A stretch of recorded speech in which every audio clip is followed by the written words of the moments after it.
আসসালামু আলাইকুম আমার প্রিয় ভাই বোনেরা, আজকে একটা নতুন রেসিপি নিয়ে এসেছি। তো এদিকে আমি শুকনো চালের গুঁড়িটা নিয়েছি। তো এটা দিয়ে আজকে আমি পিঠা বানাবো, তো সঙ্গে থাকুন, দেখুন আমি কি ওই পিঠাটা বানাচ্ছি। তো এদিকে আমি একটা কড়াই বসিয়ে দিয়েছি, আর কড়াইয়ের মধ্যে আমি পানি দিয়েছি, আর পরিমাণ মতো একটু লবণ দিয়ে দিচ্ছি। তো এই লবণ দিয়ে পানিটা ফুটিয়ে নিলে আমি শুকনো চালের গুঁড়িটি দিয়ে দেব। তো আমি শুকনো চালের গুঁড়িটি দিয়ে দিয়েছি, আর পরিমাণ মতো পানিটাও দিয়ে দিয়েছিলাম। তো এটি আমি ভালো মতো নেড়ে নিব, আর এটা ভালো মতো কাই করে নিব।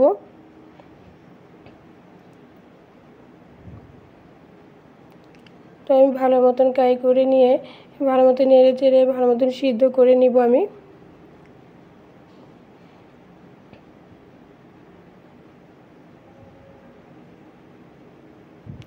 তো আমি এটি কাই করে নিয়েছি। এখন আমি গরম গরমে থাকতে হাত দিয়ে ভালো মতন আমি মতে নেব, যাতে একদম সফট হয়ে যায়, কোনো রকম দানাতে না থাকে।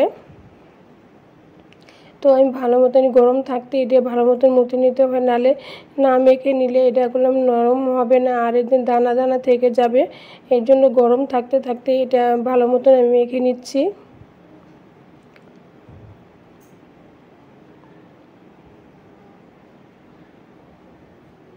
আর যদি হাতে গরমটা লেগে যায় তো একটু হাতটা পানির মধ্যে একটু ভিজিয়ে নেবেন। তো আমি এটা ভালো মতন আমি মেখে নিয়েছি। আর কতটা সফট হয়েছে আমি দেখে দিচ্ছি, একদম সফট করে আমি মেখেছি। তো আমি একটা গুলি নিয়ে আমি একটা রুটির মতন একটা বেলে নিচ্ছি। বেশি পাতলাও করব না, বেশি ভারীও করব না, আমি আপনাদের দেখিয়ে দিব। আর সামান্য একটু আমি তেল দিয়ে দিয়েছি, যাতে এটা লেগে না যায়। এদিকে আপনার চাইলে গুঁড়ি ইউজ করতে পারেন, কিন্তু গুঁড়ি দিলে এটা পুড়ে যাওয়ার সম্ভাবনা থাকে, এই জন্য আমি একটু তেল দিয়ে দিয়েছি। আর কতটা ভারী করেছি তো দেখিয়ে দিয়েছি। তার এই যে আমি একটা চিরুনির 3টা কাঁটা নিয়ে আর কি আমি এটা ডিজাইনটা করে নিচ্ছি। আপনারা চাইলে খেজুর কাঁটাটাও নিতে পারেন, বা অন্য কোনো কিছু দিয়েও ডিজাইনটা করে নিতে পারেন।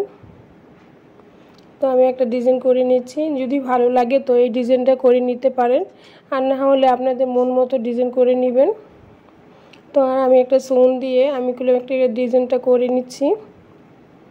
আর এটা বলে বোঝানো যাবে না, একটু চোখে দেখলেই বুঝতে পারবেন, একটু খেয়াল করে দেখলেই হবে। আর একটা আমি কাটার করে নিয়েছি, আর দেখতেই পাচ্ছেন একটা টিন দিয়ে আমি বানিয়ে নিয়েছিলাম। এটা দিয়ে আমি চারদিক দিয়ে একটু কেটে দিচ্ছি। যদি এই ডিজাইনটা ভালো লাগে তো করে নেবেন, আর না হলে তো আমি ডিজাইনটা করে নিয়েছি। এখন আমি একটা চামিচের মাধ্যমে আমি এটা উঠিয়ে নিচ্ছি। তো দেখুন কতটা সুন্দর হয়েছে। যদি ভালো লাগে তাহলে এই ডিজাইনটা করে নিতে পারেন, আর না হলে আপনাদের কোনো ডিজাইন থাকলে ওটা করে নেবেন। তো আমি অফ ক্যামেরা এটি সবগুলো আমি করে নিয়েছি।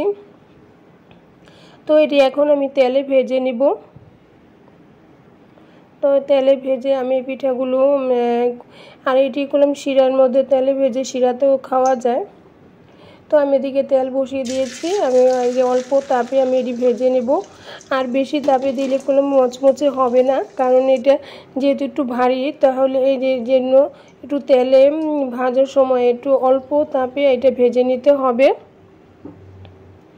আর আপনারা তো দেখতেই পাচ্ছেন আমি কতটা অল্প তাপে আমি এটি ভেজে নিচ্ছি, একদম অল্প তাপে আমি ভেজে নিয়েছি।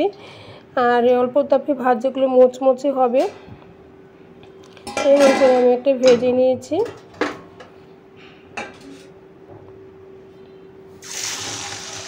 তো আমি আর আপনাদের দেখিয়ে দিচ্ছি, এমন করে আমি সবগুলি ভেজে নেব। আর এ পর্যন্ত যদি কেউ ভালো লেগে থাকে তো প্লিজ একটা লাইক দিয়ে দিবেন। আর যারা এখনও আমার চ্যানেলটা সাবস্ক্রাইব করেনি, চাইলে আপনারা সাবস্ক্রাইব করে আমার সঙ্গে থেকে যেতে পারেন। আর কেমন হয়েছে কমেন্টে জানাবেন।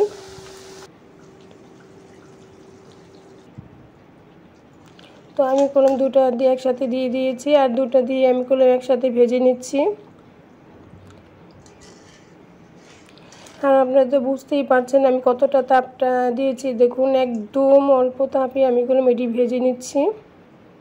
তো আমি যে সবগুলো ভেজে নিয়েছি, আর দেখুন ভাজার পর কতটা সুন্দর হয়েছে। আপনারা চাইলে এটাকে উপরে ঝোলা গুড় দিয়েও খেতে পারেন, আর তা না হলে শিরার মধ্যে ভিজিয়েও খেতে পারেন। শিরার মধ্যে দিয়ে এটা খাওয়া যায়। আর এটা করলে এভাবে আপনি অনেক দিন রেখে দিতে পারেন, প্রায় 1 সপ্তাহের মতন। এটা এমন করে তেলে ভেজে রেখে দিয়ে তারপর খেতে পারবেন, এটা কোনো সমস্যা হবে না। আর দেখুন কতটা মচমচে হয়েছে। আমি আপনাদের ভেঙে দেখিয়ে দিচ্ছি, একদম মচমচে হয়ে গেছে। তো সবাইকে অনেক অনেক ধন্যবাদ। আসসালামু আলাইকুম।